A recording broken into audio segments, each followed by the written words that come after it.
All right, folks, there we have it. A national semifinal 6 years into the playoff that was worthy of its name. And the type of game that we all anticipated, or most of us anticipated it being, which was a classic. And not a classic of 52-49 variety, a classic that actually involved tackling and defense and defenders that were capable of covering in space and tackling in space and rushing the quarterback and beating blocks off the edge to get to the quarterback and chasing down the quarterback. So this was not one of those classic offensive variety only showcases. This was classic on both sides of the ball. We talked about it the entire time since these games were announced, that this would be the game of games, and we'll probably, well, we'll just have to wait and see whether it proves to be the game a la 2014 Ohio State, Alabama, that was the de facto national championship game. I felt as though these were the two best teams in the country, and nothing that I saw today, and more difficult, obviously, to evaluate LSU against an inferior Oklahoma team than evaluate these two teams that basically I came away from this one thinking, okay, going into the game, I felt as though these were the two best teams in the country, and they were difficult for me to separate. But if I was pushed to it, and I did push myself to it, nobody necessarily did it for me, but I at times said, okay, Mark, if you had to select a team as the best team in the country, I was asked a few times, and after some careful thought going into the game, Ohio State. I thought Ohio State was the best team in the country, but it was just so razor close with them and Clemson and then LSU that I thought they're really indistinguishable, but I would select Ohio State to be the best team in the country going into this game. And actually, despite losing the game on the scoreboard, the way Ohio State performed tonight, I actually think they're better than I thought they were. The best team doesn't always win the game. Clemson earned this victory. At the same time, it was just one of those games where pretty much everything that could have gone against Ohio State went against them, and Clemson had a lot of breaks go for them. Not things that were egregious or anything that they didn't earn. And certainly the last drive was, for a defensive effort being as good as it was for Ohio State, it was abysmal, deplorable, horrible defensive play on that final drive. For some reason, Ohio State just did not know what was coming. And Trevor Lawrence carved them up on the final drive. He didn't necessarily make great throws, but he made great decisions. They were just well-designed plays down the field for 4 plays and 94 yards to go up 20 with a 2-point conversion, 29-23 with $1:49 left. What stands out to me as being game deciders in this one, number one, whether you consider it a fault or a deficiency of Ohio State or Clemson stepping up in the red zone defensively, Ohio State could have been up big in the first half. It could have been like 24-0. But instead it was 16-0. And of course, that was huge. J.K. Dobbins, that was not a defensive play that stopped him or kept him from catching the football when he trapped it against the ground. At times when you see a player with possession of the football break the plane, it has me wonder why the rules book, and I'll get to the live chat in just a second, that the rules book is written differently for a catch than it is for a run. If you break the plane with possession of the football, so let's get this straight, the officials made the proper call. J.K. Dobbins trapped the ball against the ground, so it should not have been a touchdown. But I wonder, why is there a difference between breaking the plane with possession of the ball if you've caught it versus if you're running with the ball? Doesn't make a whole lot of sense to me. Caught the ball, broke the plane, brought the ball to the ground, then he lost it. He didn't complete the catch. So I knew that play was going to get overturned. But I don't know why the criteria is different than it is for if a runner crosses, if the runner is given the football, handed the football, crosses the goal line, then he loses the football, it drops out of his hands 2 yards into the end zone, He didn't fail to complete the run. Stupid rule. It's like the tuck rule. It doesn't make any sense that there's a different criteria for maintaining possession of the ball and completing a play, running with it versus catching and then running.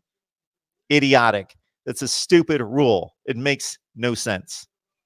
But it was interpreted correctly, so it was the correct call. Again, it reminds me of the tuck rule in the Patriots-Raiders game in 2001, where the officials made the right call based on the rule book, but the rule book made no sense. And if anybody wants to ask me about that at another time when it's apropos, I'll certainly explain why the tuck rule makes no sense. So that was a tough one in terms of Clemson not making a play. It was that J.K. Dobbins didn't secure the football and he lost it, and therefore there's a field goal there. And of course, the Clemson defense made some plays otherwise to prevent Ohio State touchdowns and force the field goals to make it 16-0 instead of 24-0. The other huge factor in this game that was unfortunate, of course, for Ohio State, but just for anybody who wanted to see the teams at their best, T. Higgins out of the game for much of the game, did come back in the second half. So he was not really much of a factor for most of the game. 5 catches, 36 yards late in the game. But J.K. Dobbins obviously was a handful for Clemson. He finished with 174 yards rushing, but he had 142 out of the gate on 6 carries. Then he got hurt, and he was never the same. Even on the final drive when Ohio State drove it down the field, J.K. Dobbins got the ball in his hands at least 3 times on swing passes, and it was obvious he was not J.K. Dobbins. He was skipping down the field. He was just getting what he could. He was just gutting it out. He did not have that explosion. That was gone. He would have never gone on that ankle for the 67 and whatever the other run was, 65 yards on that ankle early in the game. Racing by safeties and defensive backs and splitting the defense, that would not have happened on that ankle. So it was unfortunate because J.K. Dobbins on a good ankle, who knows what would have happened because Ohio State had to steer the game plan away from him. He didn't get the ball much. Obviously was out of the game for parts of the second and third quarters. So that's unfortunate that we didn't see Ohio State at full strength. They lost one of their best defensive backs in Shaun Wade. Again, I talk about this all the time. It's impossible to play defense in this day and age, but it was the proper call. It's a proper call by the officials. He lowered the crown of his helmet. That gifted a first down to Clemson in which they were stopped. I truly think that Ohio State outplayed Clemson in this game. I don't even think that's debatable. But they made mistakes. They made the roughing the kicker. That gifted Clemson with the possession. Obviously, that's not Clemson making a play. That's Ohio State making a mistake. Same thing with the targeting. Clemson was stuffed. They got the ball. They were able to capitalize on the gift of the targeting. J.K. Dobbins getting hurt. Shaun Wade getting ejected.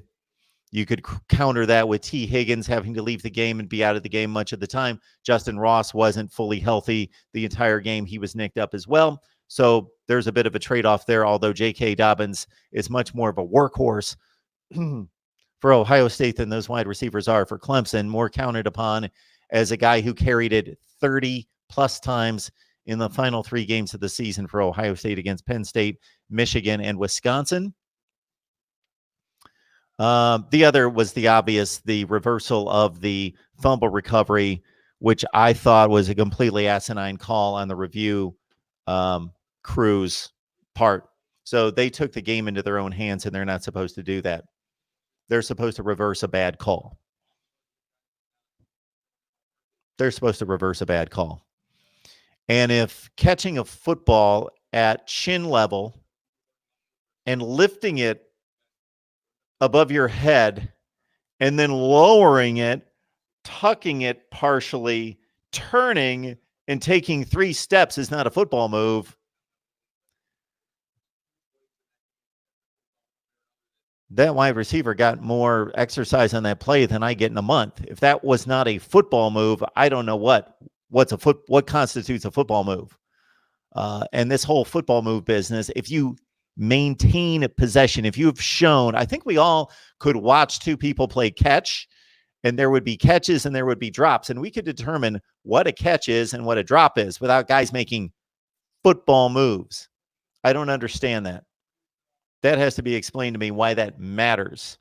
If somebody throws me a football and I'm standing at the 50-yard line and I catch it and I hold it for 10 minutes and then somebody hits me and knocks it out of my arms, I didn't make a football move, but I caught the football and I fumbled it.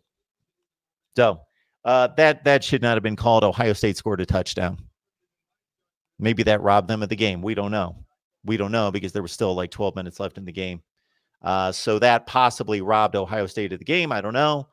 Again, the best team doesn't always win, and I think Ohio State, after watching this game, they're even better than I thought. But they made mistakes. They made mistakes. And Clemson, to its credit, Dabo said it several times after the game. He said, we have the favor of God. And after watching that game, I think Clemson probably does have the favor of God, or they have some kind of New England Patriots favor for playing in the worst conference in football and getting a free ticket to the playoffs. But they take advantage of it. They take advantage of it. So let's go through it right here. And I've got a couple super chats working, so I want to thank those people when I get to those. So thank you so much for that. And congratulations to Clemson. And, of course, congratulations to LSU as well, which was certainly not as battle-tested in this particular semifinal. And initially, when the college football playoff seedings came out, I thought, you got to win 2 games to win the thing anyway. But then it didn't take me long to process. It does matter. Did that game not prove that it matters what the seedings are? And LSU was gifted a national championship game appearance. They were gifted. Oklahoma doesn't belong with those other 3 teams. If we were going to have a 4-team playoff and just select the best teams, get Tua healthy and let Alabama play. Oklahoma's not one of the 4 best teams in the country. But they earned the spot. They won the Big 12, and they only lost 1 game. Mark Rogers TV, the voice of college football. Who's on the line? Hey, Mark, it's Michael Hoke. How you doing tonight, sir? Hey, Michael. How are you?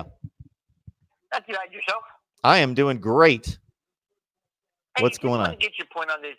On the game there when Fields did the interception at the end, do you think he might have rushed it at times? Because it looked like he had a lot of space where he could either rein it, or I think he had Dobbins there on the right flag. I just want to get your take. Do you think he might have forced it, or do you think he could have ran at the end when he threw the interception? Well, I think that especially in the NFL, that a lot of throws are made by quarterbacks in which they are anticipating windows and they're anticipating where the receivers are. That's why they do so much practicing. That's why they have to be on the same page and practice so much. And it was one of those deals where Justin Fields, he anticipated where Chris Olave was going to be. He thought he was going to continue on the post, the same route that he beat that safety on to score the previous touchdown. But Olave thought Fields was going to scramble, and therefore he turned and cut and went to the other corner, and it was a miscommunication. And that was going to be my next point in regards to Clemson not necessarily winning the game, but they were gifted that ball. The kid could have dropped the ball. But besides that, the ball was thrown right to him. If you really love college football or love competition, you hate to see, to a certain extent, a game be decided on a miscommunication rather than a particular team making a play. But that's the way it goes. Justin Fields took a chance that he was going to be in the spot that he thought he was going to be, and he wasn't. Yes, he took a chance and anticipated the throw, and Clemson was there to catch it. Yeah, I know we're still 2 weeks away from the national championship game, but what is the one thing that Clemson's going to have to do to keep Burrow in check? And I'll post here by online. Thanks, Mark. Thanks, Michael. I appreciate it. Well, Clemson is going to be certainly much more capable of keeping Burrow in check than just about any team he's faced this year outside of Auburn. So this is the second or third best defense, maybe the best defense that Joe Burrow has faced this year. So they're going to be the receivers going to have to face much better secondary play than what they saw today. That's for sure. Oklahoma was atrocious. Mark Rogers TV, the voice of college football. Who's on the line? Hey, this is Bryant Rockwell calling. Hey, Brian, how are you? Good times. Hey, I'm just calling to get your personal thoughts on Clemson having a 12th man on the field with the ump. Just come in and up. I'm gonna let that go. Just your personal thoughts, bud. Hey, have a good rest of your night, bud. Thank you so much for the call. Okay, I'm going to take this call, and I certainly want to be able to respond to the previous caller as well. Mark Rogers TV, the voice of college football. Who's on the line? Hello, it's Mark Rogers TV. Who's on the line? Oh, somebody hung up.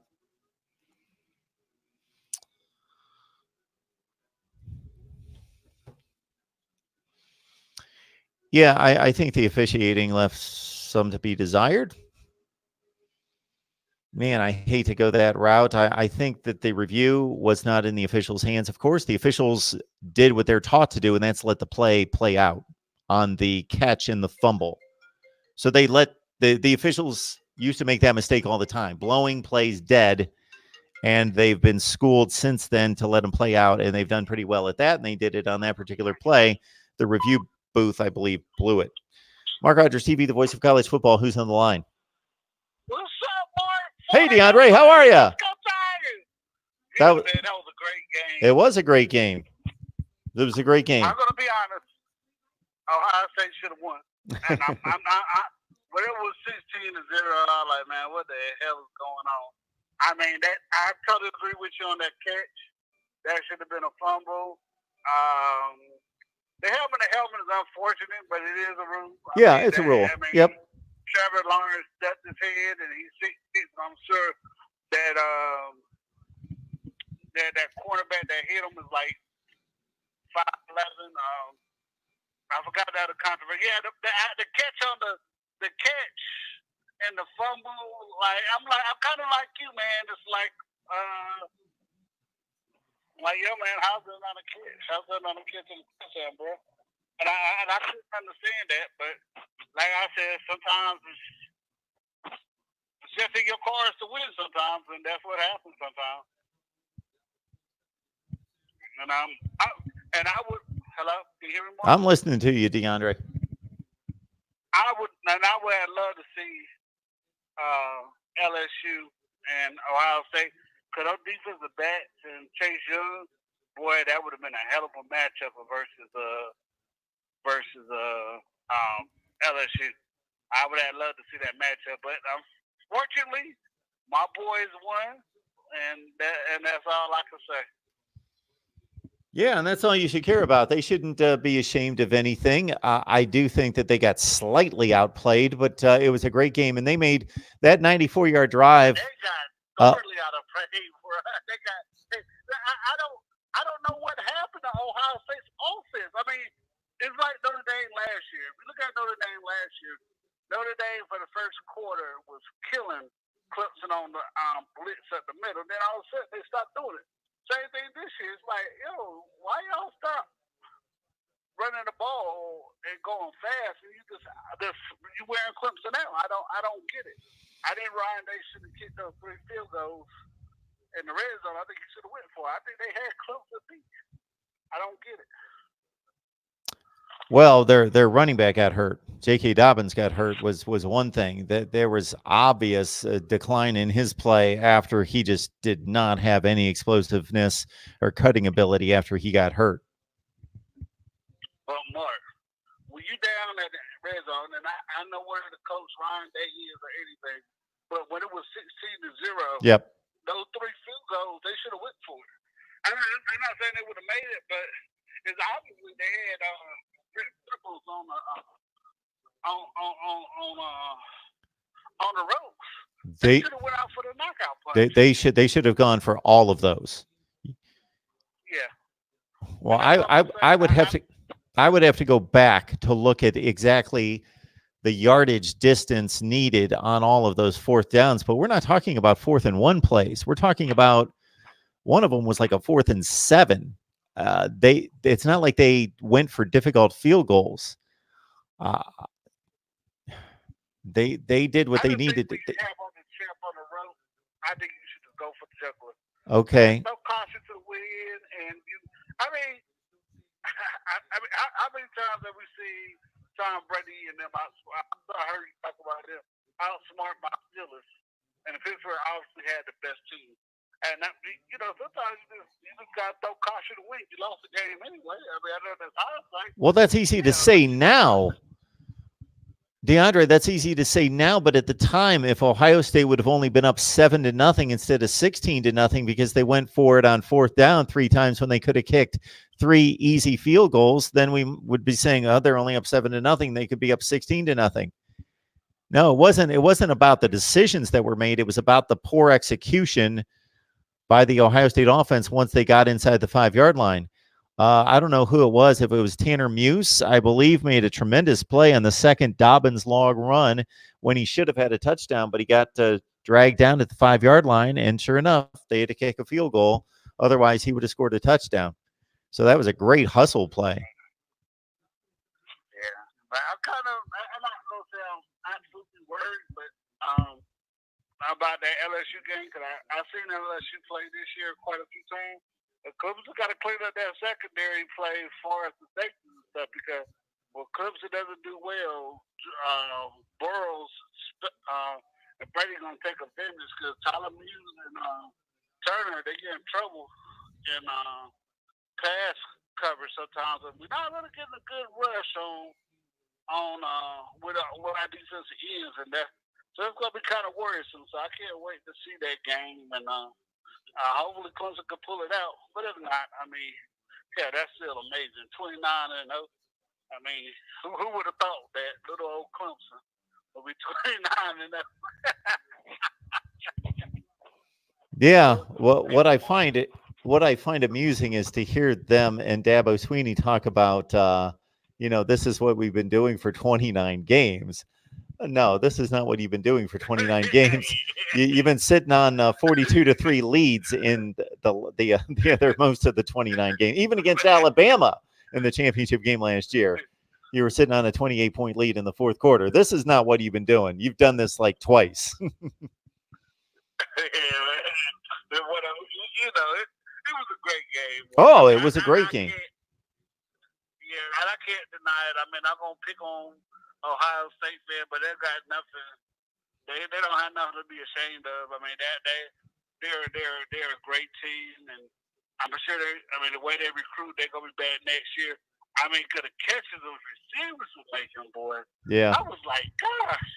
I was like, where did these guys come? I mean, and I'm gonna be totally honest. Ohio State should have ran them out the damn building, man. When Trevor Lawrence broke out and then made a game out of it, I mean, I'm like, damn, how did Trevor Lawrence just like, he willed them to a win, and, he going against the guy that everybody says was better than him, not better as far as passing, but at least making plays. And, it's just amazing to see what he did, and, man, I just glad to see that, a great game like that. And like I said, I feel like Ohio State got holes in a way, but I mean, that's just life. Life ain't fair, man. I tell my daughter all the time, play basketball, life ain't fair. I mean, you're gonna win some, you're gonna lose some, and unfortunately, for the Ohio State fans, they lost today. And yeah, well, fortunately for them, it's not some downtrodden program like you say. It's not like this was a one-shot deal. Who knows if Notre Dame's going to be back in a playoff in the next 5 or 10 years, or Oregon, or you can name a few teams that have made the playoff. Washington, if they're ever going to have any kind of chance. But Ohio State, I think, it's a tough pill to swallow for those particular players, for the fans wanting a championship. Of course, Clemson makes it back and can win a third national championship during the playoff era, and Ohio State's going to feel as though they should have won a second. But like you say, things aren't always exactly fair. I do like that the game was hard fought and came down to the wire.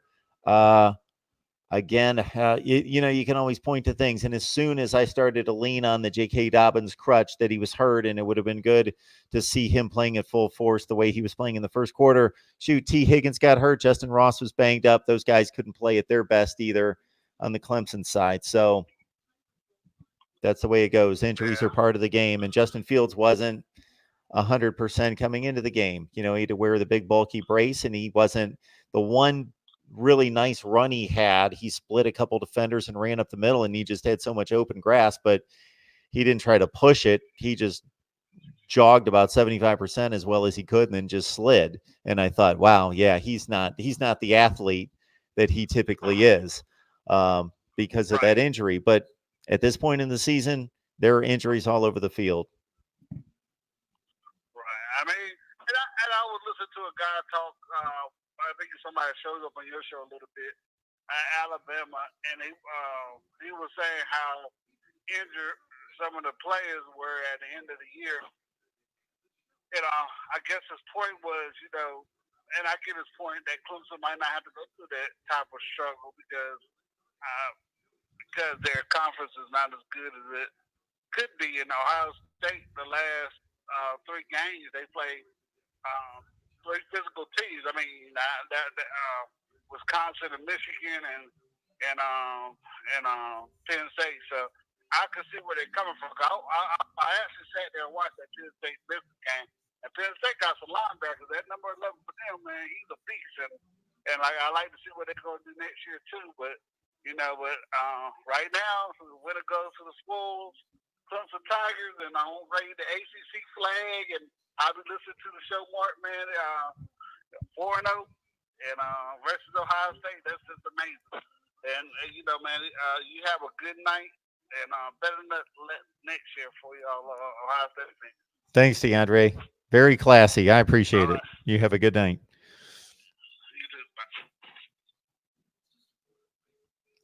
That's our guy, DeAndre, of course, a big Clemson fan, and congratulations to all the Tigers fans out there as they defeat Ohio State 29-23.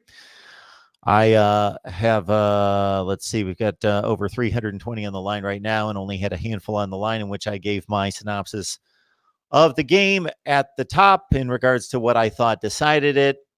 I thought that Ohio State caught a number of bad breaks. And when I say bad breaks, I don't mean like horrible officiating calls throughout the game. So I'm not just talking about like the targeting should have been called. It was a correct call, but it's just impossible to play defense anymore.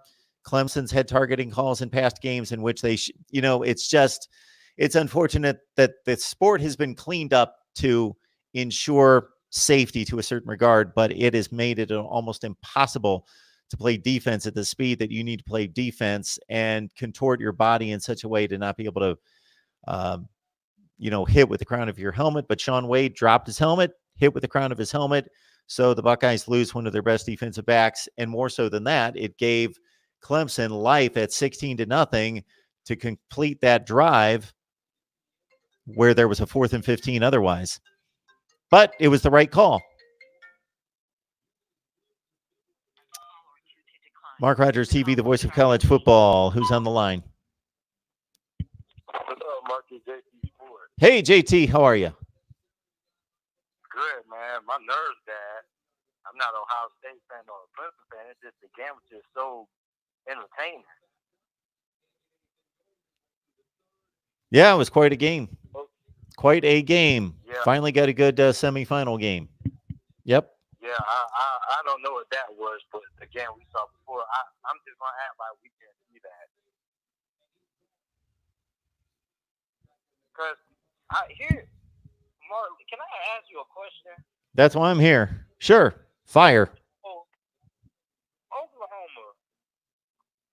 I'm not just talking about this championship game, although they were missing some key players. Yes. Why is it that Oklahoma's defense, right? Because they get 4 stars and 5 stars on the defensive side of the ball, just like all these other SEC teams do, right? So how come every time they play an SEC team, they lose? And I hate when people be like, oh, they lost Alabama because Alabama was more talented. I'm like, Oklahoma Oklahoma has 4-star and 5. Oklahoma has top 5 recruiting classes, just as Alabama and these SEC schools have. So why does Oklahoma have such a tough time versus the SEC? Not just this game. I'm just talking about every time they make it into one of these big spots. But they can recruit. Okay. So, JT, their recruiting is not quite at that level. It's not quite at the level. Your point is well taken that they recruit in the top 8 to 15 in the nation. What I would like you to do is a little homework. So the current roster is comprised of the 2016, 17, 18, and 19 classes. Look at the recruiting rankings for Oklahoma in those 4 classes. They're going to be very good, but they're going to be number 8, number 11, number 7, number 12. You know, they're going to be in that range, which is very, very good, but it's not at the level of the teams that we're talking about. And what the next classification of recruiting rankings that we need that I would not have thought of, but you bring up a good point. They should divide the recruiting rankings offense and defense. That would be interesting to see because Oklahoma recruits elite offensive linemen and wide receivers in particular, and then it's a bit of a drop off in some other units on the field. So I don't know that Oklahoma plays to that. If you just look at the Oklahoma athletes on defense, especially at defensive back, I think there's a difference there. There's a difference there. Okay. So Watch Oklahoma. Like if we could go through every play of Oklahoma playing elite teams over the past 5 years, Ohio State and LSU and Alabama and Clemson would be the ones that come to mind, and Georgia, they're just not as physical. They had so many defenders get trucked in this game by LSU receivers, even the tight end and their running backs. They don't physically hold up as well across the board. That makes sense. So, okay. So, another question. So, a team like Oregon, right? Because Oregon has had some great recruiting classes, I believe. The last 2 years. Had a top 5. Yep. Oh, they had a top 5 last year? It was like a top 8 or 10, something in that range. It was number 1 in the Pac-12. I think it was like 8. So I believe Oregon has a top 5 recruiting class this year, right? The one that just got signed? Yeah. Yeah, it's something in that range. So Oregon is a team because Oregon should dominate the Pac-12 based on the recruiting and talent. So Oregon, based on the talent that they have, based on their last couple of recruiting classes, their recruiting classes still won't be enough to beat a team like Clemson because Clemson and Alabama's recruiting classes are still a little bit notches above. Yeah, over the course of 4 years. Okay. The roster includes 4 years of recruiting classes and actually even 5 for those players that are redshirted. So you've got to look at the last 5 classes. Okay, that makes a lot. Now I understand, Mark, because I was just so close. I was like, how can a team with so much talent just come out here and get out classes? And Jalen Hurts, I don't even know. I love Jalen Hurts, man, but I've been trying to tell people all year, man. Like every time I argue with people at school, they be like, "Man, you don't know what you're talking about, man. Jalen Hurts, he's completing 70% of his passes." I mean, I be telling people, Mark, don't let the stats fool you. The stats can be deceiving, man, because Jalen Hurts, he didn't look like a 70% thrower today. When he was forced to throw passes in the tight windows, he overthrew CeeDee Lamb for 2 touchdowns twice, man. I mean, that LSU secondary is something serious, man. But I think something that a lot of people aren't talking about is how good LSU has been up front over the last 3 games they played. They gotten a lot better up front. I don't know what it was early on this season or most of the season, but they're playing their best football up front than they have been all season. I don't know if they had some injuries or something like that, but they're playing really good up front.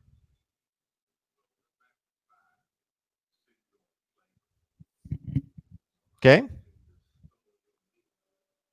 Yeah, but that's all I have to say, man. Mark, thanks for having me on, man. There's only one more game other than a championship game I want everybody to look at. Watch Michigan and Alabama. I think that's probably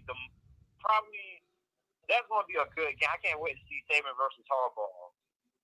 Yeah, I'm going to watch that game, that's for sure. Michigan, Alabama, unfortunately, they're playing at the same time as Auburn and Minnesota. I want to see both of those games, but I'll favor the Michigan-Alabama game for sure. Yep. And I got one more question. I'm gonna get off the line. You can answer this when I get off. But why is it? Because over the last couple of years, we saw a lot of players choosing not to play in these bowl games and just declare for the draft. But now, like, all the good players this year, they seem to just go ahead and just play in these bowl games. Guys like Jonathan Taylor, Jerry Jeudy's playing in the bowl game and things like that. So, why do you think the reason for that is? And I'm going to get off this. You can just answer when I'm off the phone and things like that. But thanks for having me on. Okay, will do. We appreciate it, JT. You have a good night. Well, first of all, I don't necessarily know that that's the case. I know what he's talking about. It appears as though more superstars are playing in these games. He mentioned Jerry Jeudy and mentioned, who else did he mention? But I saw a list of players that chose not to play in bowl games, and I think it's just as long as it ever was. The 1 year got attention because it was Leonard Fournette and Christian McCaffrey that decided not to play in bowl games their final seasons preparing for the NFL draft, and that's when it really caught a lot of people's attention. But I think it's doing nothing but increasing. But so JT, I can't really answer your question because I would need to see a complete list of who has missed bowl games preparing for the NFL draft year to year to year to see whether the numbers have gone up or down. I think they're going up, and whether the prominence of the players has gone up. MarkRogersTV, the voice of college football. Who's on the line? Hey, Mark, it's Matt. Hey, Matt. What's up? Well, just responding to that last caller, Oklahoma over the last 5 years ranks 11.4 in recruiting. Okay. So 11 pretty much in recruiting over All the right. last 5 years. So they recruit at a good level, but Yep. not elite, I would say. Yes. They're not even first in the Big 12. Obviously, as a Texas fan, it's depressing. We're first, and we go 7-5. But Yeah. Well, thanks for backing me up on What? that. I thought they were in that range. Sure. yeah. Who just on your eye test? To me, I didn't think Oklahoma even going into this game was the 4th best team. I actually think Oregon is the 4th best team. Just eye test wise, where would you go on that? Just eye test wise. Oh, I said a number of times that Oklahoma earned its playoff spot, but earning it and being the 4th best team aren't necessarily the same thing. So I had no issue with them being selected. They earned it. But Baylor almost beat them in the Big 12 championship game. They had a 3rd-string quarterback in the game and took them to overtime. So Baylor could have been in the playoff. And I certainly don't think Baylor's the number 4 team in the country either by the look of their games against the likes of Iowa State and West Virginia and TCU, etc. If everybody's healthy, I think Alabama's the 4th best team in the country. Okay. What if just right now, since Tua's not healthy, obviously? Yeah, I got to say that Oregon has a better defense pretty decidedly over Oklahoma and probably a better offensive line. Of course, the Sooners had a really great offensive line the last few years, and I think they've taken a step back this year, and Oregon has a top 5 offensive line. So, and an NFL quarterback. So, yeah, I think Oregon's better than Oklahoma. Sure. Okay. Yeah, I would agree with that. Just because, for the simple fact, I'm glad you didn't say Georgia, because don't get me started on that. Them being ranked 5 is a sham. I don't understand why they're 5th. I would be tempted to say it. From a talent perspective, I would say Georgia, but they didn't play like it. No, I agree. I think they have top 2 talent with an average head coach. I don't believe in Kirby Smart. Anyone that picks Jake Fromm over Justin Fields in any scenario is wrong to me. And if your offense isn't built for Justin Fields, then your offense is wrong. I hear you. What do you just going into the LSU Clemson game? What is your perspective going in right now? Clemson LSU. Man, that LSU passing game just seems to be something beyond anything we've seen. It really does. I don't know what to compare it to. They are so incredibly efficient. There have been all sorts of great passing attacks in college football since the passing game came in vogue 20 years ago. But man, statistically, Joe Burrow throws the ball. For him to be as accurate as he is against really good defenses and to be able to scramble, I don't think he's given as much credit as he should be for his scrambling and elusiveness and just his straight ahead speed as he is. But man, he is deadly accurate. The receivers are freaks. The offensive line gives him all sorts of time to throw 90% of the time. I think it's the best passing game in memory that I can remember. And so I think that there were spurts of tonight's game in which the Clemson pass rush performed against the Ohio State offensive line the way they're going to have to perform in larger spurts of time against Joe Burrow. Otherwise, they're going to get torn to shreds. No, I 100% agree with that. And I don't know if this is just me noticing this, and I could be wrong, but does it seem like going into games, people have either 2 plans versus LSU, and I think it should be mixed up. As a Texas fan, we blitzed the hell out of them, and eventually they caught on and started doing a lot less deeper shots down the field or shipped our linebackers who were blitzing, whereas Georgia and Oklahoma seem to only blitz 3 or 4 people or pass rush 3 or 4 people against him, and he had all day to throw. I don't understand why people aren't mixing up blitzing sometimes and then dropping 8 guys into coverage sometimes. Is that just me seeing that, or is that the truth?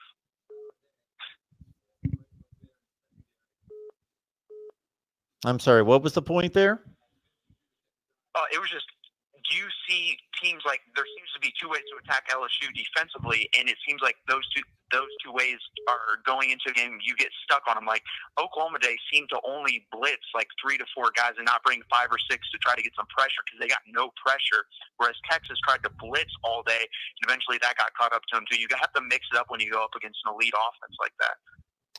Yeah, so Oklahoma got caught into a situation in which they wanted to play it safe and force LSU to dink and dunk, which of course they're not going to do anyway, just because I guess it was a combination of Oklahoma not feeling secure in losing its best pass rusher, number one, and losing its safety who calls the right defenses for the back 4. And so once they lost the other player in the secondary, then they were really in a bad place where they got overly conservative and just didn't want to get torched. I think they had to go into that game knowing as a coaching staff that they had a very small chance of winning that game, and they wanted to play it a conservative route and see if they could tackle in space. Yeah, I agree. And, I mean, that's a weakness of theirs, tackling in space, obviously. But, yeah, I agree with you on LSU's offense. I think the only even comparison I have, it's not even in college, it's the pro game. It reminds me of the Falcons when they went to the Super Bowl when they had Matt Ryan. He was just deadly accurate. And then they had Julio Jones, Muhammad Sanu with Kyle Shanahan's play calling. That's kind of what it reminds me of, if you remember that. Oh, yeah. Absolutely. But I've never seen I've never seen any quarterback, like college quarterback. He's so active. That's what frustrated me when they played us is, we did everything possible. We were all over him, all over the wide receivers, and he'd still put it in like the perfect spot, and then his wide receiver could go up and make some acrobatic catch. Yeah, for a long time in my life, I thought the most accurate quarterback I'd ever seen in college was Drew Brees. But of course, he was throwing to 2- and 3-star receivers. So he had to be deadly accurate. And he was and may still be the best college quarterback I've seen from that standpoint, just strictly that standpoint. And it's proven out fairly well for him in the ensuing 18 years in the NFL. But yeah, he wasn't throwing to guys like this. He wasn't throwing to 4- and 5-star wide receivers by any stretch. He didn't throw to NFL players. I can think of one who played, I can't think of the kid's name that played for the 49ers. But anyway, one slot receiver that made it to the NFL.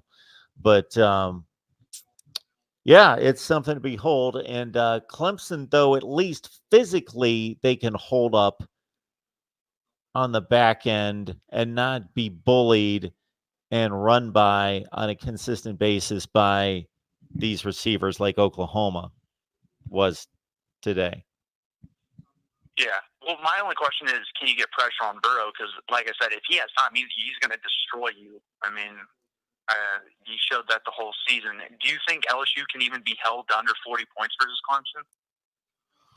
Well, fortunately for Clemson, they may not have to hold them under 40. They've got the offensive fireworks to keep up with them. I think it's going to be – I haven't really gotten a great read on the game where I really favor either one of them. I see the Vegas line came out at 3.5 for LSU, which seems fair based on what we saw today and based on well, Clemson had its big test today and passed it, but maybe the thought from Vegas is that they were somewhat fortunate to come out of that one with a win, where LSU was obviously dominant. So that 1 seed selection certainly proved to be huge by the selection committee.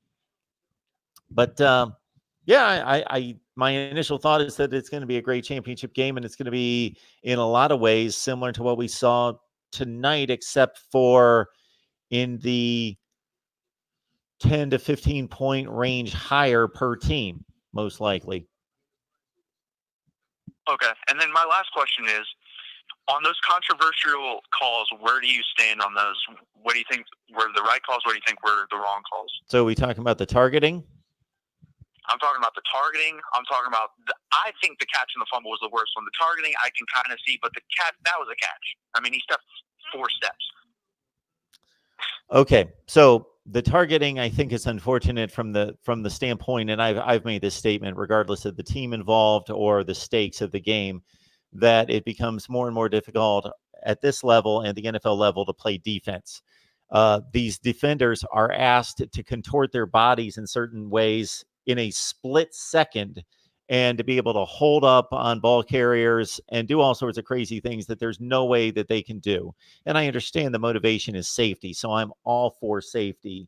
But by rule, it was the correct call. So I had no issue with it. I just think it's unfortunate that one of the better players on the defense gets thrown out of the game and it extends a drive without that. I like to see a game in which plays are earned rather than given. Like if that miscommunication wouldn't have been made by Fields and Olave on the last play, and that defensive back would have just outfought Olave for the football or outleaped him for the football or cut him off for the football, and it would not have been a gift, I would have rather seen that, just because it's a more competitive play where somebody won the game or won the matchup or the play rather than it being gifted. And when you get a targeting call and get a 4th and 15 wiped out, or a 3rd and 15, what would have been a 4th and 15 wiped out, and you're given new life on a drive, it's just unfortunate because it's not a play that was made. It was the right call. It was the correct call. So it's not as though it was the wrong call, but I just hate to see games. Well, we don't know if the game was decided, but the drive was decided by that play. So that was the proper call.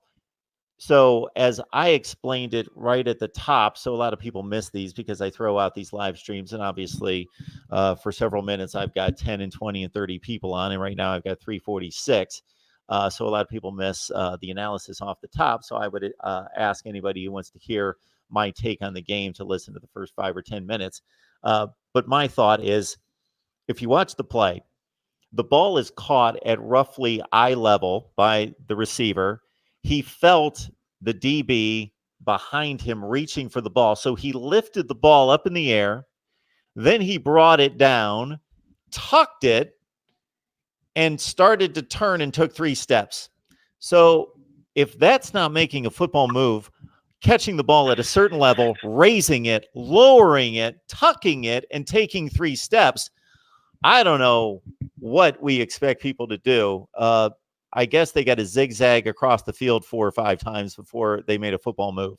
I just don't get it. And especially when it was considered to be a catch on the field, the review people are taking great liberties and stepping outside the bounds of their requirements of their stated job when they're reversing calls that shouldn't be reversed. Yeah, I was waiting for Kirk Herbstreit to call out that guy because it was kind of like, I don't know if you watch a lot of NFL football, like Mike Pereira on those tripping calls versus New England. Troy Aikman wanted to jump over to the next booth and slap that guy because, I mean, I don't understand why they have those guys up there because they're always going to defend the referees. Yeah, they will. And they do. I've rarely, the couple times when it was egregious, they even kind of just shut their mouths and didn't want to say anything. Yeah. But just piggybacking off of that point, like if you catch the ball and you just run backwards, that's not a football move. So you could just run backwards down the field and never fumble, I guess. Well, that's like I pointed out off the top that there's a different requirement for breaking the plane of the goal line if you're running with the ball versus whether you've caught it and you're then extending the ball. So if you're running with the ball, I pointed that out a couple years ago. Yeah, as soon as the ball touches the plane, it's a touchdown, and you can drop the football in the end zone, but you've not completed your run into the end zone, if you want to look at it that way. Versus you've got to complete the catch, even though you've caught the football, you've clearly caught the ball, somewhere on one side of your body, brought it all the way to the other side of the body. Fallen to the ground and are laying in the end zone to where you've crossed the plane and have for several seconds. But since you didn't complete the catch, you didn't score a touchdown, even though you're in the end zone having held the football for quite a long time. Yeah, it was just like that. I know you just brought my memory. It was from the Steelers and Patriots game when Jesse James went down to the ground and did the exact same thing. That pisses me off. Yeah. I don't understand why it hasn't been changed yet. He actually was like at the 1 or 2 yard line, caught it, twisted, lunged, crawled. And the ball moved. It didn't even come out. When that rule was first introduced, I remember Calvin Johnson, when many people knew much about it. Actually, I don't know. I forget what he did. He like caught the ball, rolled, and did all sorts of stuff, and it wasn't a catch. And of course, the famous Des Bryant play. All sorts of bad memories. Okay, sorry about that. And of course, the big, the famous Des Bryant play against the Packers in the playoffs, in which he like rolled around over a guy and had the ball, and had his other hand on the ground, and extended and reached, and he didn't catch the ball. Apparently, I don't know how you do that, but he didn't catch the ball either. I know this would do a lot of gray areas, but just use common sense. Like on that Calvin Johnson one, he's catches the ball, falls down, and then he puts the ball down to go celebrate. That's what he was doing. And Des Bryant, he went 3 steps, was lunging for the end zone, and the ball moved when he hit the ground. That's a catch. Just use common sense. That's what I hate about now. You have all these rules, and it has to be 2 steps, turn, make a football move. If you see and it looks like a catch, guess what? It most likely is a catch. Yeah, the point I made off the top was, if I'm standing at the 50-yard line or anywhere on the field and somebody throws me a football and I catch it and I stand there for 5 minutes, and for whatever reason nobody on the defense hits me for 5 minutes, have I not caught the football? Even if I just stand there and do absolutely nothing with the football, I've caught the football. Yeah, we've gone from like the 1950s and 60s where if you look back at tape, it's funny to watch. They literally touch the football, and if it comes out, they call it a catch, where now you have to do like a certain process perfectly in that order to make it a catch. Oh, there's a famous play in the Cowboys-Broncos Super Bowl 12, 1978. They show it all the time, and they actually cut it a lot of times because they don't want it to look bad. They want it to look better than it did. But not Golden Richards. Tony Hill.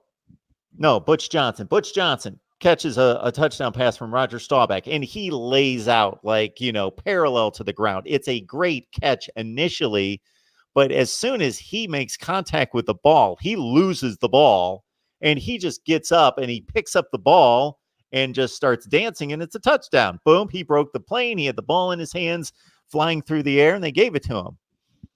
So they may have erred too far on the side of, hey, if you just got the ball in your hands for a split second and you've crossed the plane or you're in the end zone, it's a touchdown. And now they've gone to just the nth degree of having to go through all sorts of contortions with the football to prove that you've possessed it. Yeah, it's just gotten ridiculous. NFL's got it figured out a little bit better than they used to. The college has not, so that needs to be worked on. Last thing, I'm just going to make a comment. You don't have to answer, but we talked a while back, and you reminded me that there was a all-star game or a game played between college football all-stars and the Super Bowl winner. And I went back and just to check the record, and I was surprised actually college all-stars won that game like 8 times out of like 50 or something like that. They actually won a lot more than I thought they would. Absolutely. Yeah, that's crazy. That'll do it for my call. Thanks for taking it, though. Hey, we appreciate it. Have a good night. Yep, you too. All right, we're at 3:54 on the line. I appreciate everybody who is joining us. I apologize for not getting on the line directly after the game. It took me about 15 or 20 minutes. Wanted to hear the comments that were being made. I also had my son and daughter over for the big football games and didn't want to jump on the live stream until they departed. It's Mark Rogers TV, the voice of college football. Who's on the line? Hey, who's on the line? Uh-oh, nobody wants to talk to me. Okay, let's see who else is commenting there in the live chat. We've got 359 on the line. I appreciate it. Let us know what you would like us to cover during the off season. Always like to hear your requests and so forth. My playoff predictions today. Let's see. I took Ohio State. This was a very difficult one for me to predict. I did take the Buckeyes in the end 34-31. I took LSU to win 44-31. So from a point spread standpoint, I didn't fare very well, an 0-for-2, and I split the two. I was thinking Clemson this entire time until today when I really thought about it and gave it about 45 seconds of thought. I do still think Ohio State's the better team, but it's certainly not surprising that Clemson won the game. They're both excellent teams. I think Ohio State would win 5 out of 10, maybe 6 out of 10. I think it would be most of these kind of games if these two teams get together 10 times. Mark Rogers TV, the voice of college football. Who's on the line? Sorry about that, Mark. This is Jalen on the line. I'm a new fan. Just subscribe. Jalen, how you doing? I appreciate you subscribing. I'm doing good. I just want to talk about this game, not to beat the dead horse, but it's fresh on my mind, and I can't help but think that the refs are just kind of on the southern side. I mean, it being the SEC and the SEC officiating the game, it being, the southern tip and the South Carolina being from the South, I just feel like the game was rigged. I mean, the plays that we made were just unbelievable. And for it to come down to the refs for 2 plays is just unfathomable for me. Okay, so, man, I don't think really anything's off the table in regards to the possibilities, but I would hate to say that. I would never accuse unless I had real hard evidence that something was being rigged like this, or a referee or an official was not being above board and trying to favor a particular team. I'm not saying it never happens. I'm not saying it's not even subconscious, but I certainly hope that's not the case. And I don't think, even though I think Ohio State got many more bad breaks in this game, but they weren't like necessarily bad calls. Like the targeting was a good call, but that's just a bad break at a bad time that extended a drive for Clemson when they were dead in the water at 16-0, and it was a 4th and 15. The roughing the punter, that could have been called. That could have been a running into the kicker. So that's where the officials maybe crossed the line, and Clemson still would have had to punt in that situation. Don't get anything wrong. I give all the credit to Clemson. They played a terrific game. I mean, great football game. Great football team. But I definitely do think, and not showing any disrespect to you, but I definitely do think that the call on the targeting was an off call. I mean, how are you supposed to call something like that? That's the bang place happening so fast. If you watch it in fast motion, I mean, you can barely tell that the guy's even lowering his helmet. And what is he supposed to do when you have a 6'6" Trevor Lawrence who's lowering his helmet also? I mean, Sean Wade's what, 6'1", 210 maybe? You know, so I mean, you have such a big player going against another one.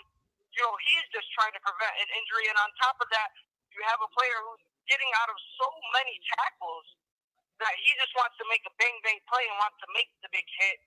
How do you penalize him for hitting that? I mean, I can't see that. I can't fathom that. The pump play, I do agree with you. I think that could have went both ways. I mean, they did run into the punter.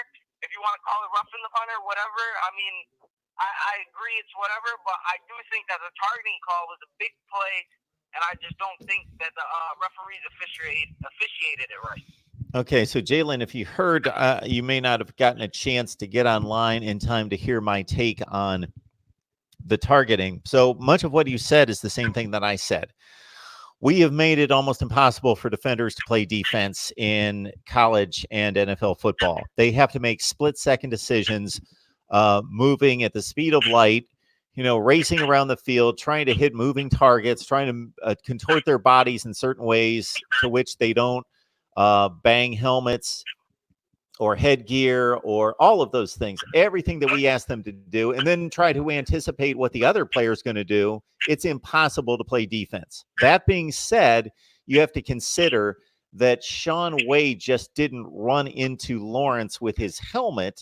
He lowered the crown. This is what I think was key in him getting thrown out, was that he lowered his head, and he used the crown of his helmet as a spear, and he rammed it into Trevor Lawrence. That was the issue, I think. I agree, Mark. I agree. I think that the actual officiating for it, hitting the crown of the helmet, is correct because he did lead with the crown of the helmet. I just think the actual officiating for the play of him, it being such a bang play, I just don't understand how you can go back and actually reverse that play. It's just it's just not football to me. It happens so fast, and it's not a malicious play at all, and it just doesn't seem to me. If you're calling targeting, the player is going to target the other player. And if I'm watching the football game at full speed or in slow motion as they replayed it, I don't feel like Sean Wade was targeting Trevor Lawrence at all. I don't feel like he was targeting him at all. I feel like it was just a football play, and he was making a football play. That's why I disagree. But, again, I agree. Clemson played a fantastic game. I couldn't give more props to him.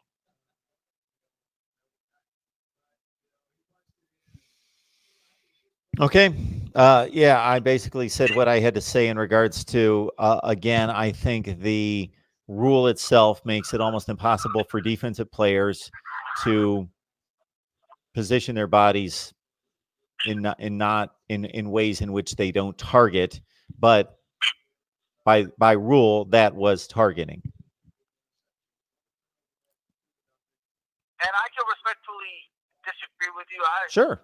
I don't think that the actual penalty was targeting, but I agree with you, and it's impossible to actually call the play in live time and to get the play correct. I do believe that they get the plays correct sometimes, but I just can't help but think that these refs actually had a bias towards Ohio State.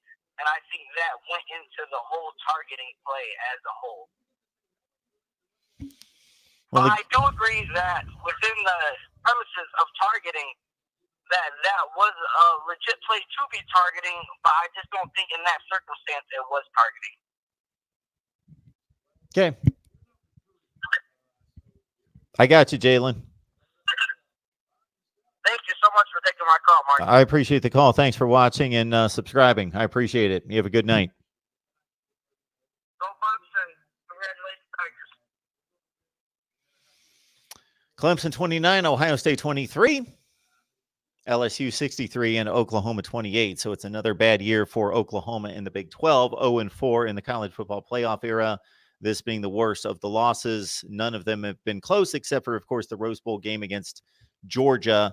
back in 2017. So Jeff is asking about the target or the rule about a catch and a football move. So a football rule, it's been a long time since I've read this rule or had it explained to me or looked at it. I've never had it explained to me, but haven't looked at it since it came out. But basically a football move is considered some type of, when you catch a football, you make a move of some sorts, whether that's a leap, a turn, just possessing the ball is not enough. Let's put it that way. You have to make a move with your body, with your legs, rather than just possessing the ball for it to be considered a catch and then a fumble. Mark Rogers TV, the voice of college football. Who's on the line? Hey, this is Sam. How's it going? Hey, Sam. How are you? I'm doing okay. Hey, do you want to talk about some penalties some more? We have talked penalties, but we can certainly talk more penalties if you'd like. But I think they would be the same penalties. Yeah. I'm just messing with you. No, I actually wanted to get into. I know that you have discussed in the past that you think that play calling is a little bit not necessarily overrated, but over valued, I guess, in the game. But my question, just a little bit more in depth, I guess, is: do you think that Ryan Day got in his own head a little bit against Dabo, late in the second quarter when they started introducing the exotic blitz packaging? And do you think that those second look, they look at the defense lineup and then they adjust their play call? Do you think that played into it at all? That the aggressiveness, and I know that Justin Fields, mobility played into their play calling as well, but do you think that decrease in aggressiveness played into the final result at all? Well, I think the health of J.K. Dobbins worked into the game plan. He was obviously taken off the field for quite a long time, and then even when he came back, he wasn't the same, and they used him as a bit of a decoy after that. We've got a bad line now. When did he go out? Was that second quarter or was that third quarter? You are extremely full of static. Keep going. Maybe it cleared up. Oh, I'm sorry. No, you're good now. I get headphones. Just for 5 or 10 seconds, for some reason, it was all static. You're good now. Okay, all right, cool. When did he go out? Was that second quarter or third quarter? Well, it was sometime in the second quarter. It was before halftime that he got hurt. Okay. So that seemed to compromise. That seemed to really change what they could do there, because obviously he was being used quite a bit.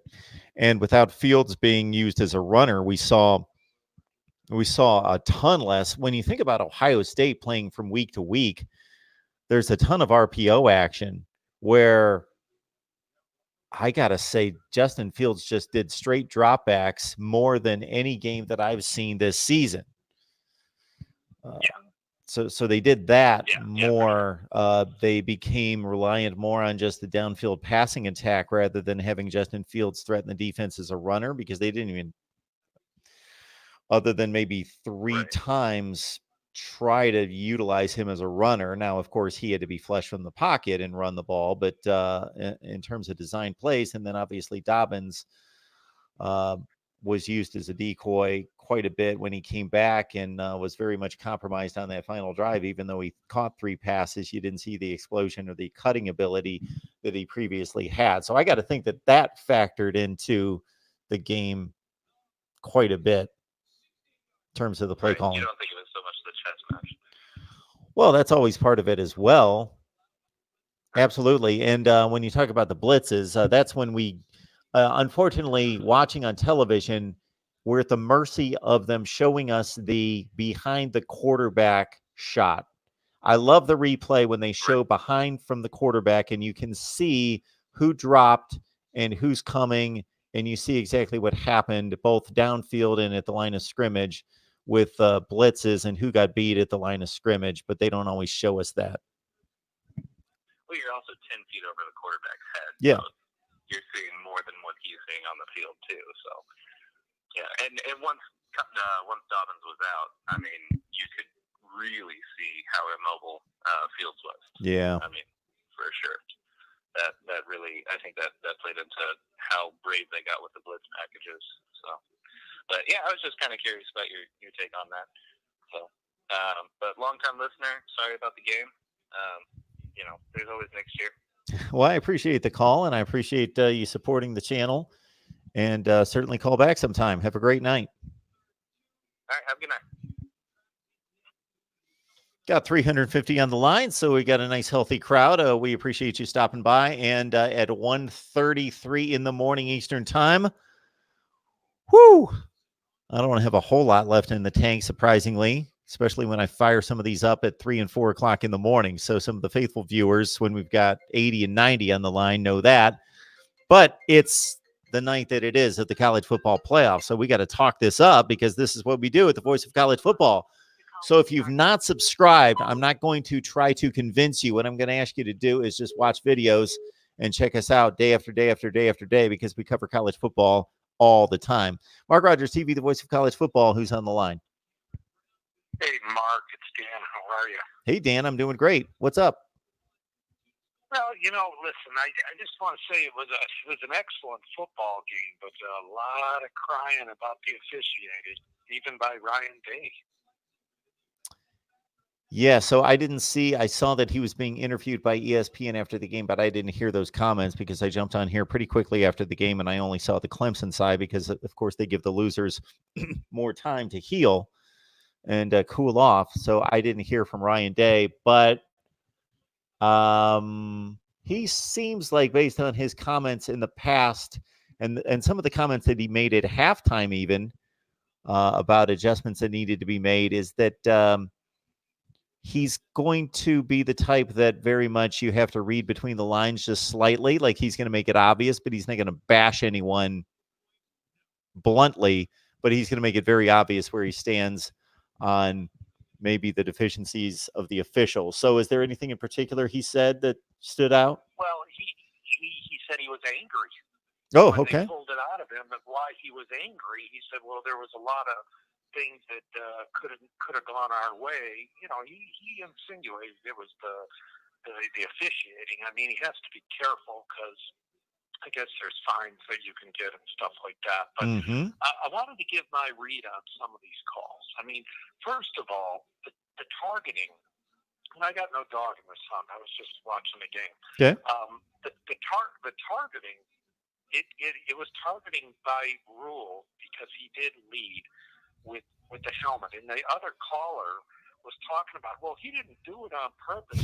That's not the targeting rule. The targeting rule is if you lead with the crown of your helmet, even accidentally, it's targeting, and if you do it on a quarterback, you're going to be gone. So I don't think that was a bad call. The other one. He dropped that ball. He didn't make a football move. And then some people are even talking about Dobbins in the end zone. I mean, the ball was trapped on the ground. So if you look at those 3-4 things, and then there was the one that was could have been pass interference on the sideline, but it wasn't a catchable ball. And what's interesting is go back to the first series that Clemson had the ball. The first play or second play they ran, the Ohio State player was holding on the sideline. I mean, it didn't get called, but hey, there's an old saying. Sometimes you win a game, and sometimes you lose it. And Ohio State lost that game. They had them. They could have been up. They could have been up 21-0. Instead, actually, they could have been up 24-0. Or they scored touchdowns on every drive, 28-0. Instead, they settled for 3 field goals. So they kind of lost the game in the first half. Yeah, absolutely. So yeah, I just wanted to get on and say that. I mean, if anybody can really say that any of these calls were bad calls. I mean, we all know there's holding on every play on the line. I mean, that's football.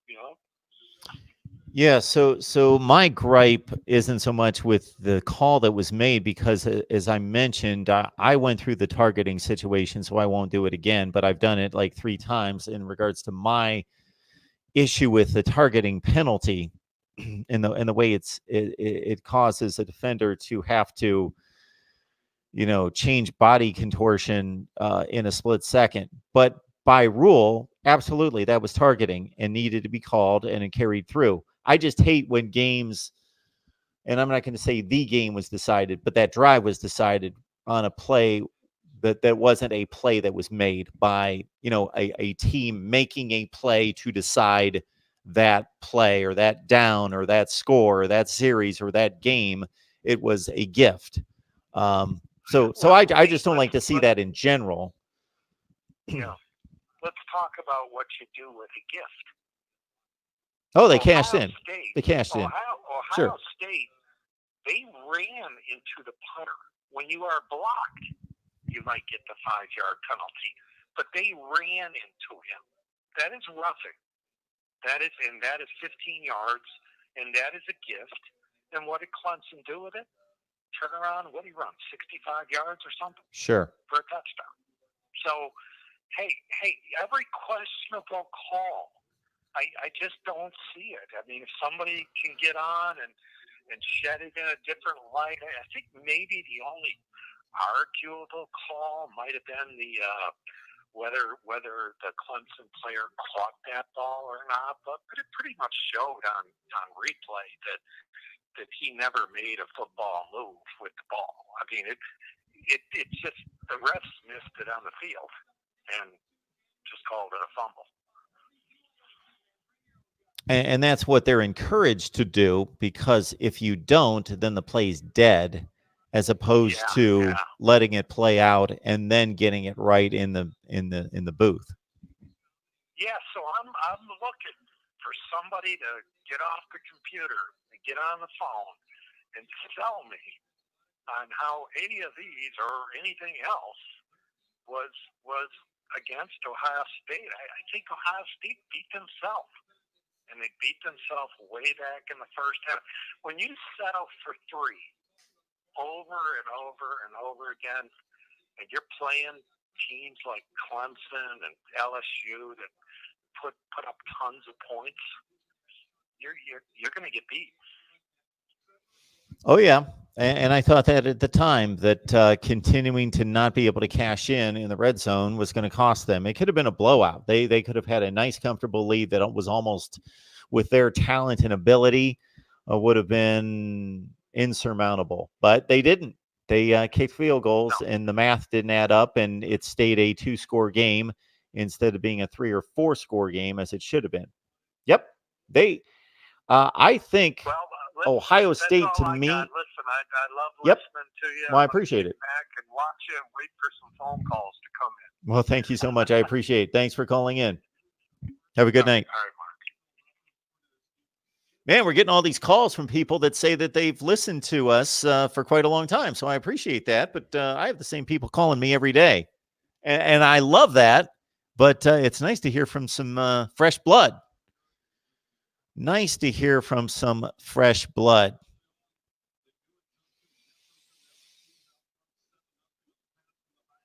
So again, when Ohio State was playing its game tonight, I believe that they were the better team and looked like the better team, but they also made more mistakes. They also made more mistakes in critical times. So that's part of the game. That is part of the game. You can't run into the kicker. You can't target. MarkRogersTV, the voice of college football. Who's on the line? Anthony. Yeah, who's on the line? Anthony. Anthony, how are you? Not too bad. Still a Buckeye. I wanted to call and talk to Mark about the. I obviously I'm an Ohio State fan. I'll be open and honest about that. So obviously, I have a far different view of the last caller when it comes to like the roughing the kicker call, the targeting call, even the touchdown overturn. But the thing I kind of want to focus on with you was that kind of chess match between Ryan Day and Brent Venables. I thought that was like really, kind of like delaying the calls. I thought that was really excellent. I kind of want to get your take.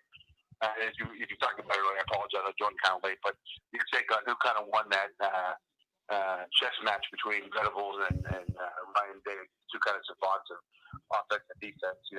Something, changing calls at the last second, and, your hand signals, audibles.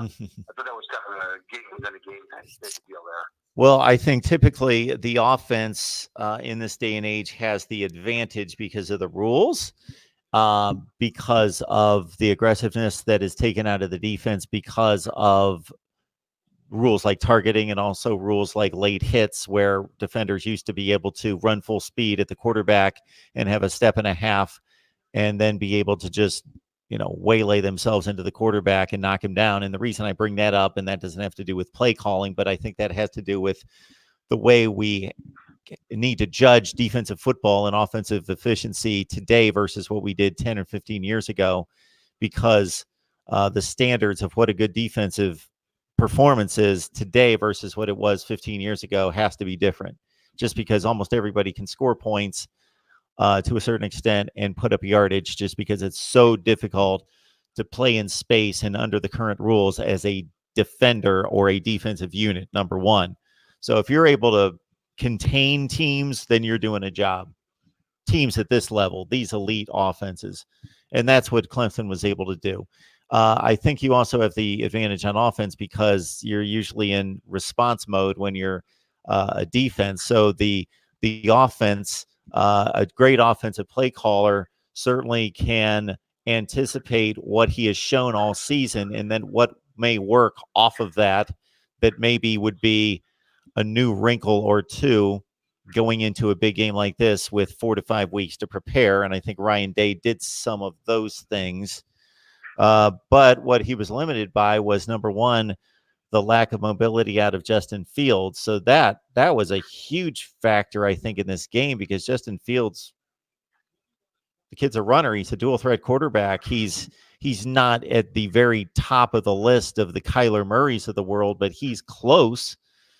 He's in the top 10% of mobile quarterbacks in the nation, and that part of his game has been taken away from him in recent weeks, and to a greater extent in this game than any game that I've seen, and I've seen them all, especially against the good teams down the stretch. And they protected him and didn't want him to run.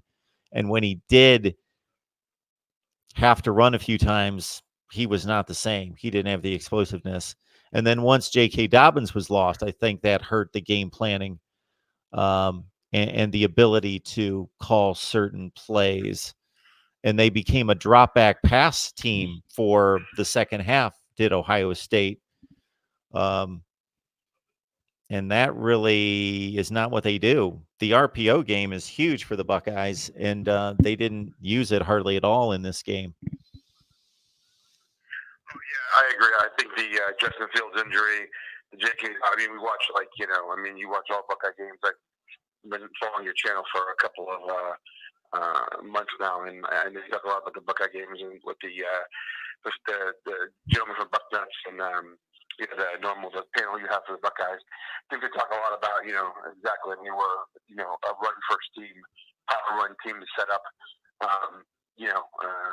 the downfield passing with those kind of top 10 receivers we have. But I don't know. I thought what I was kind of really interested in I thought Ryan Day kind of got the better of him, and see if you think the same way, because Brent Venables, I watched some Clemson, not a huge ACC watcher, but it was like he was real good on ACC teams when he would get them in like third and long situations, and he would bring those exotic blitz packages that were they were always getting, like, if you watched them against like even North Carolina, the only team that gave him any trouble, he was having a free rusher almost every third and say 4, third and 5 when he dialed up that kind of exotic blitz packages.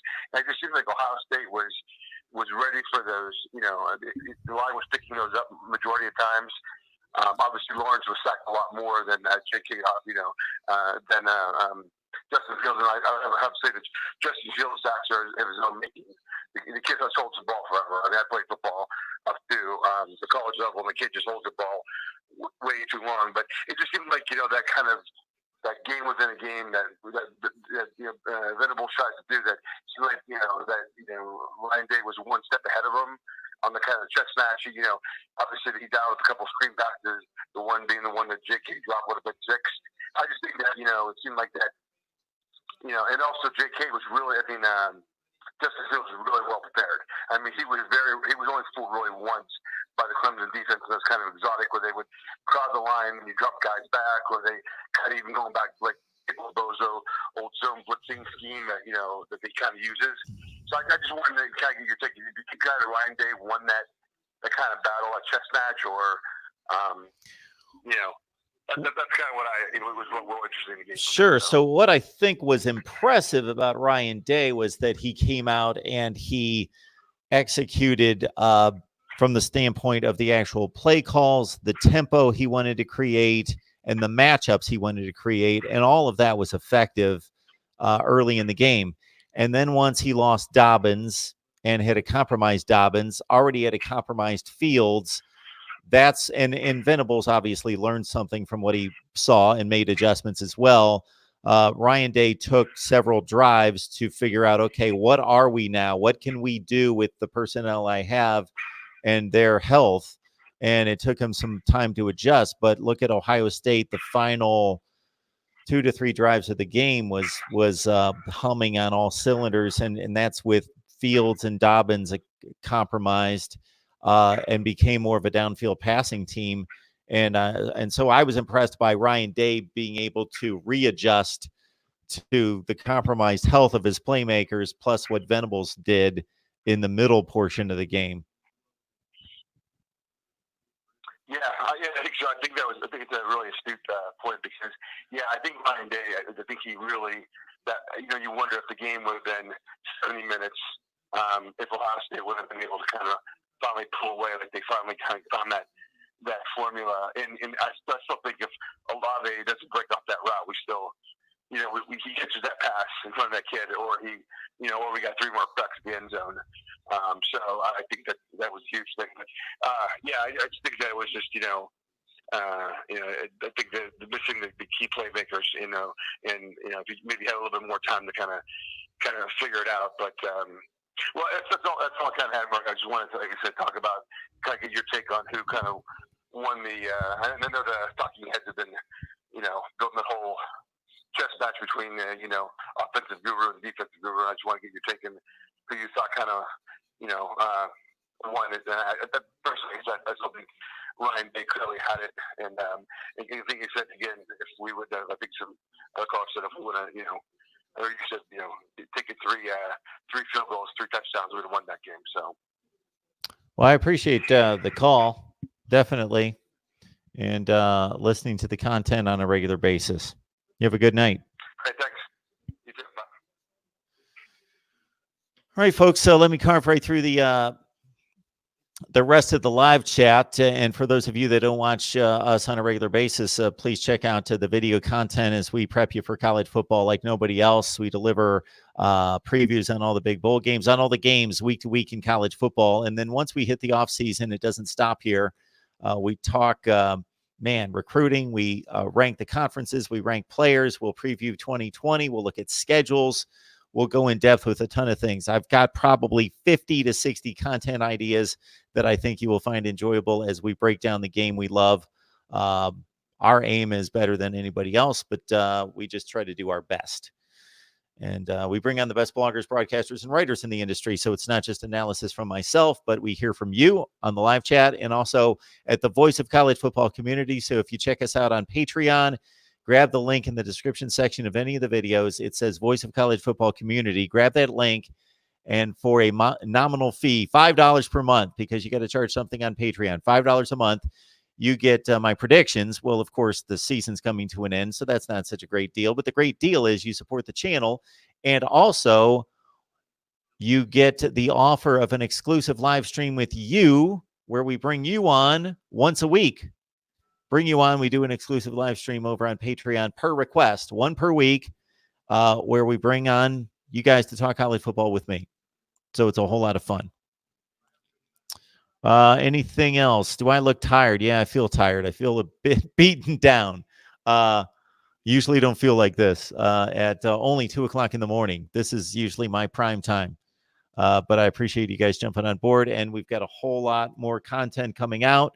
I will let you know that I will probably, I don't know. I will probably give some more analysis. Well, I'll do my full Ohio State and who they play tonight? Clemson. Ohio State and Clemson take my instant analysis probably tomorrow when I've got some fresh eyes in front of me. And also Oklahoma LSU. I gave some type of analysis on that. It's already posted. That's right. Man, I got so many notes here. I did North Carolina and Temple the other day after watching that game. Didn't even get to it. But what I did was, and we give you things like this. For those of you that don't subscribe or not subscribe, so I carved through the North Carolina Temple game, and that's ancient history at this point. Doesn't really matter. It's a 55-13 game or whatever it was. But went through the key personnel on both sides of the ball for North Carolina thinking, hey, is this the team, the program that could eventually challenge Clemson? And so this is the kind of stuff we do here at Mark Rogers TV, the voice of college football. Look at the recruiting rankings, next year's schedule, the key impact players on both sides of the ball, who's coming back, who's not. And so I have a video coming up on North Carolina. I've gone through the opponents for all the conferences. How good are the opponents that the Big Ten has to face versus the SEC, the Big 12, the ACC, and the Pac-12, and what does it all mean? Because this is the time of year where we're going to see bowl records for conferences all over the place. The Big Ten's 4-1, the SEC's 3-2, and that's all we're supposed to know. We think beyond that because we got to put that into context. Then we're going to rank the conferences after the season. We always do that. That's one of my pet projects during the off season is to rank the conferences based on the results on the field. Check out all the videos of all the games that are coming up. We have done previews on Georgia, Baylor, Alabama, and Michigan, also Minnesota, Auburn. And my goodness, we even did a preview of Western Kentucky and Western Michigan. All right. It's Mark Rogers TV, the voice of college football. We thank you so much for joining us tonight. It's been a great live stream. Again, congratulations to Clemson and to LSU, an ACC-SEC matchup for the national championship once again. But this time, it's LSU, of course, representing the SEC. Keep it locked in right here, and we will have content coming your way on the big matchup and all the bowl games right here at Mark Rogers TV, the voice of college football. We will see you on a Sunday. And once we get to the off season, I promise we will have a set live stream schedule so we can all know where and when to meet right here to talk college football with you. Thank you so much. Good night.